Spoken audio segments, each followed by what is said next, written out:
Assalamualaikum warahmatullahi wabarakatuh. A'udzubillahi minasyaitonirrajim. Bismillahirrahmanirrahim. Asyhadu an la ilaha illallah wa asyhadu anna Muhammadar Rasulullah. Allahumma sholli wa sallim ala sayyidina Muhammad wa ala ali sayyidina Muhammad. Amma ba'd. Para hamba zat Tuhan Allah Subhanahu wa ta'ala, semua saudaraku di seluruh dunia, baik pria maupun wanita, dimanapun diri kalian berada. Alhamdulillahirabbil alamin. Diri kami entah mendapat amanah perintah dari sisinya zat Tuhan Yang Maha Esa, disuruh menjabarkan tentang adanya gerakan sholat syariat. Mari diketahui adanya sholat syariat itu ya ajaran beliau Nabi Agung Muhammad Rasulullah SAW. Ketika beliau Nabi Agung Muhammad Rasulullah setelah di-Isra Mi'rajkan oleh Allah Subhanahu wa ta'ala ke langitnya, lalu turun ke bumi membawa oleh-oleh, yaitu membawa wahyu perintah sholat syariat Islam, adanya rukun Islam, ada sholat syariat 5 waktu, agar diri kalian semua mengerti arah tujuan gerakan sholat. Ada 7, yaitu pertama, gerakan diri kita mengangkat kedua tangan, agar mengerti tujuan mengangkat dua tangan. Kedua, diri kita setelah mengangkat kedua tangan, lalu ada gerakan sendakap. Setelah sendakap ada gerakan ruku. Setelah ruku ada gerakan mengangkat tangan lagi. Setelah mengangkat tangan, diri kita lalu disuruh sujud. Setelah sujud, diri kita disuruh duduk.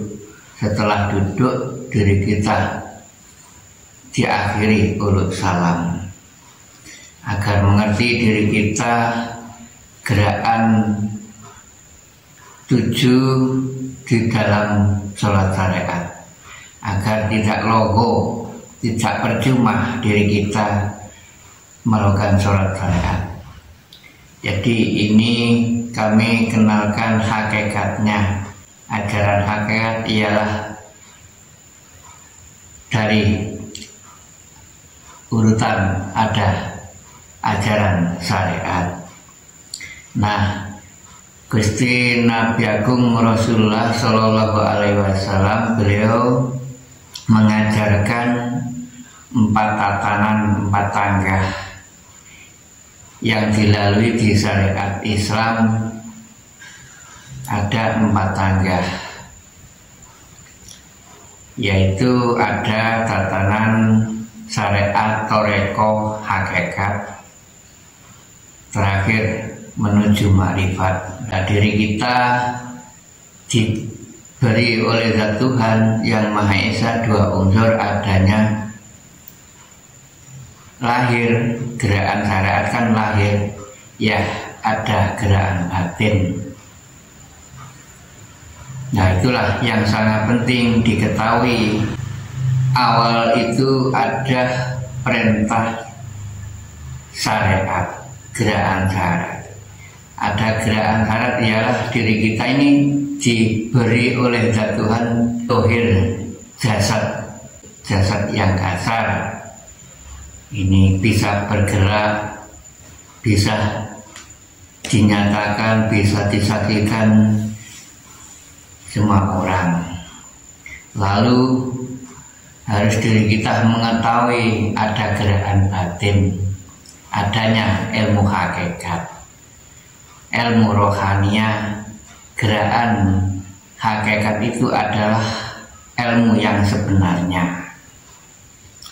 bahwa gerakan zahir ini jika nggak digerakkan oleh batin nggak bisa apa-apa. Harus paham di situ diri kalian, bahwa sudah sesuai dengan firman-Nya Allah Ta'ala itu dalam hakikat hidup di dalam batin sesuai dengan firman-Nya. Allahu batinul insan. Nah, sudah kenyataan kan bahwa semua diri manusia itu semua diberi batin, bisa mengucap di dalam batin, dalam sirik rohania. Lalu zahir ini digerakkan oleh batin karena zat yang maha hidup di dalam batin Tuhan Yang Maha Esa, sesuai dengan firman-Nya insanu zahirullah, bahwa manusia ini semua wujud zahir ini ya nggak ikut punya jika diri kalian sudah melakukan fana. Semua ini milik zat Tuhan, zahir Tuhan di situ. Jika diri kalian sudah mengenal sifat wujud di situ. Nah, mari dalami. Saya perkenalkan pergerakan syariat itu.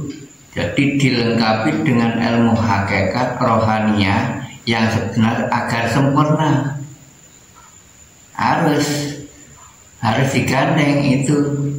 Jika nggak digandeng, diri kalian percuma. Logo kata Islam, logo percuma. Diri kalian bergerak melakukan sholat syariat. Jadi untuk mempersempurnakan adanya hakikat itu, mempersempurnakan gerakan zahiriyah dilengkapi dengan batiniyah. Nah, awal diri kalian mengucapkan sholat syariat apapun itu diawali mulai awal pergerakan mengangkat tangan. Agar mengerti diri kalian diwajibkan mengangkat tangan lalu mengucapkan takbiratul ihram. Wajib, dikatakan wajib. Ini takbiratul ihram ini intinya diri kalian berpasrah diri. Allahu Akbar, berpasrah. Allahu Akbar, bahwa Allah Maha besar, tiada lagi yang maha besar, maha agung, maha suci di alam dunia ini kecuali zat Allah. Nah, jadi intinya di situ. Menurut ilmu hakikat, jika kalian untuk berfana ingin mengenal zat Tuhannya melalui sholat syariat juga bisa. Nanti sedikit demi sedikit diri kalian diisra mi'rajkan oleh Allah Ta'ala dengan melalui sholat syariat. Bisa, asal diri kalian sungguh-sungguh sholatnya bisa khusyuk khosiin. Khusyuk khosiin, khusyuk itu, kata sholat khusyuk itu ya madepnya itu loh, menghadapnya yang khusyuk.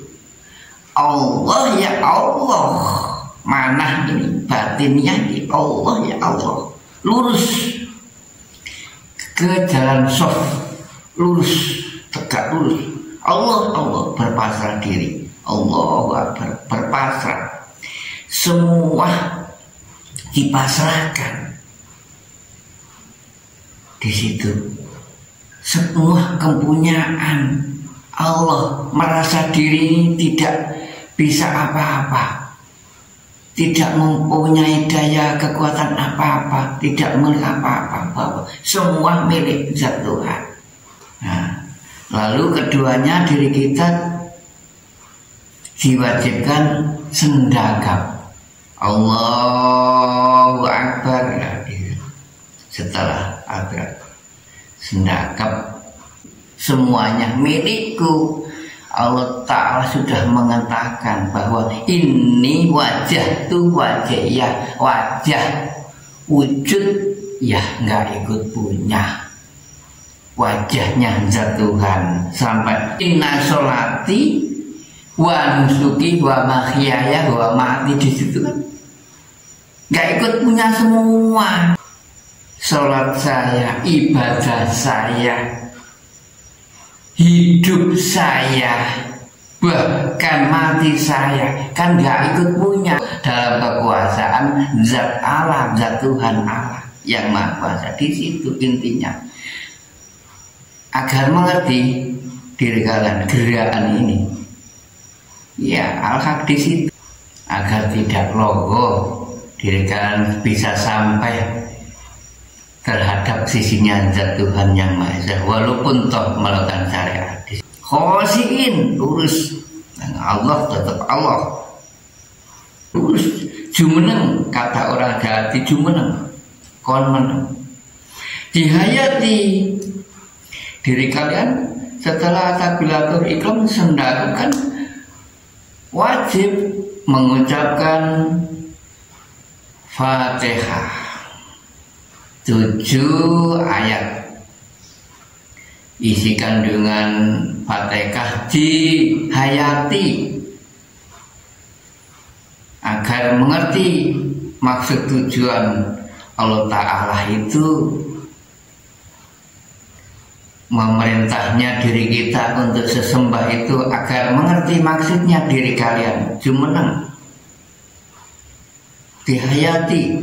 Jika bisa diri kalian hafal artinya, mengetahui isi kandung maknanya, lebih baik, itu malah lebih baik diri kalian jumeneng menghadap, menghayati apa yang di dalam tubuh ini kan sab sampai 7, maksudnya di situ ada 7 ayat wajib dibaca, itu mengenai di dalam tubuh semua manusia ada sab sampai 7 di diri kulolan berwujudnya Adam dan Hawa tersebut, manusia itu berlapis-lapis 7 sab.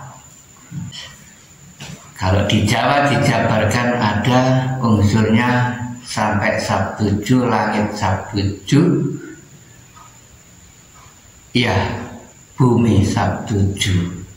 Jadi intinya di situ bisa dijabarkan semua manusia bisa dikatakan di jiwa raga seluruh tubuh semua manusia ada langit sab 7 dan bumi sab 7.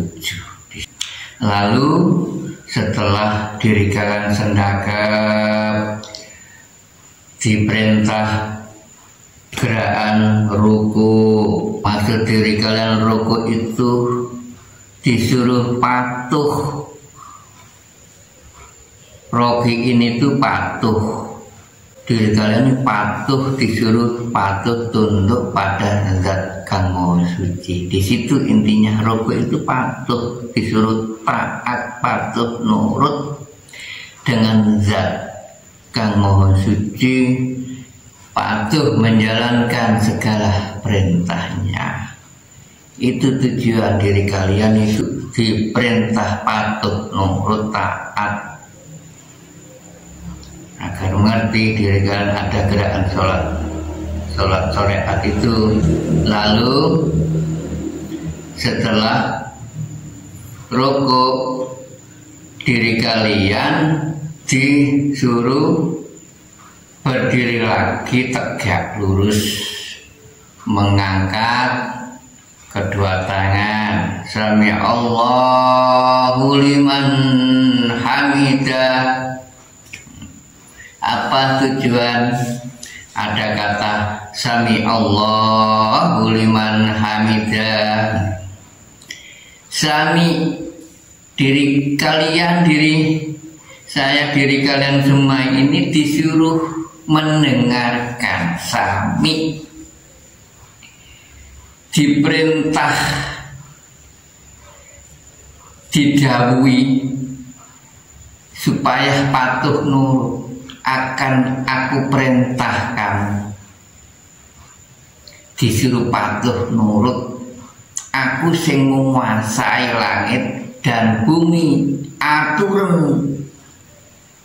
Nah, bumi dan langit ini, manusia kan sudah berjanji waktu itu yang sanggup khalifah ngatur bumi dan langit ini hanya manusia yang sanggup mengatur, menjalankan perintah di muka bumi hanya manusia.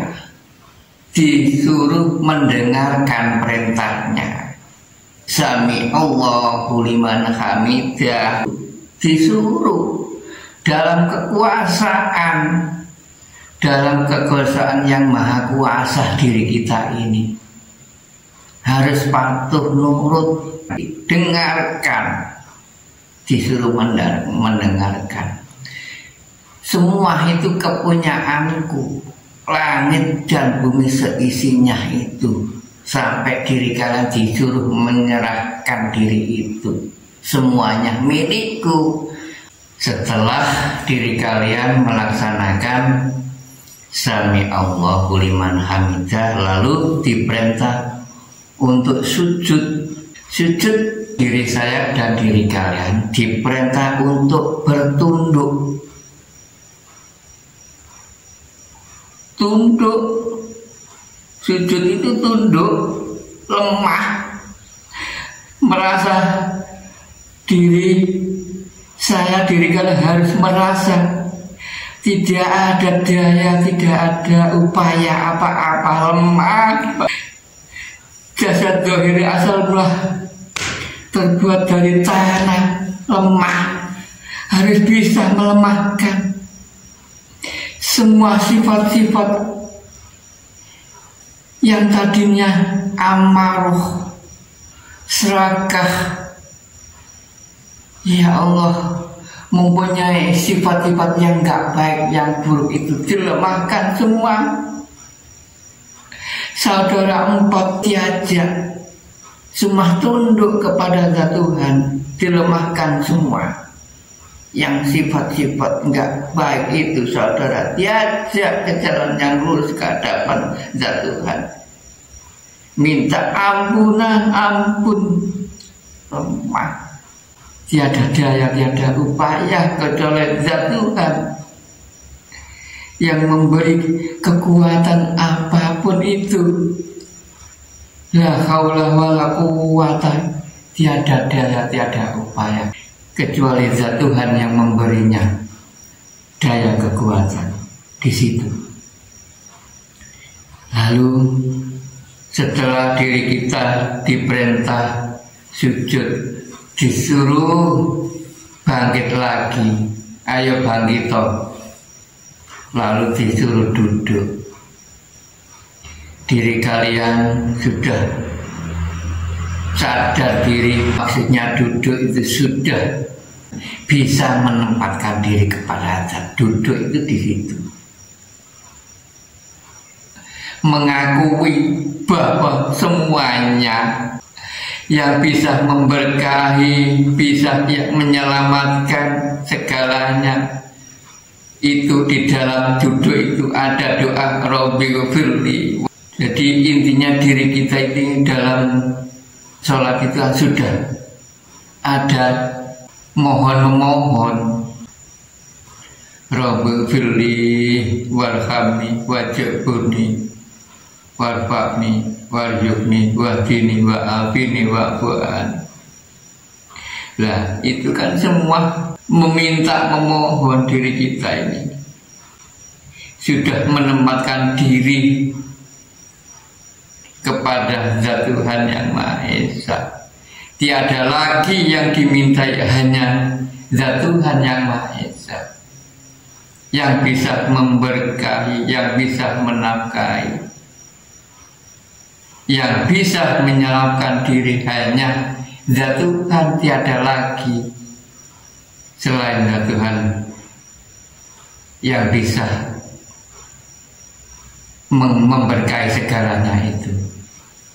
Hanyalah Zat Tuhan yang bisa. Terakhir, diri kalian ada gerakan uluk salam, bahwa diri kalian sudah titik terakhir. Jika sudah sampai diri kalian diterima di sisinya, itulah diri kalian menunjukkan sudah menemui salam. Salam itu selamat. Diri kalian sudah menemui jalan keselamatan. Jalan keselamatan tiada lagi, ialah di jalan Zat Tuhan Yang Maha Esa.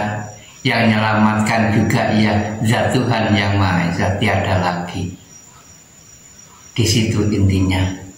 Sholat syariat yang kami jabarkan ada 7 gerakan itu.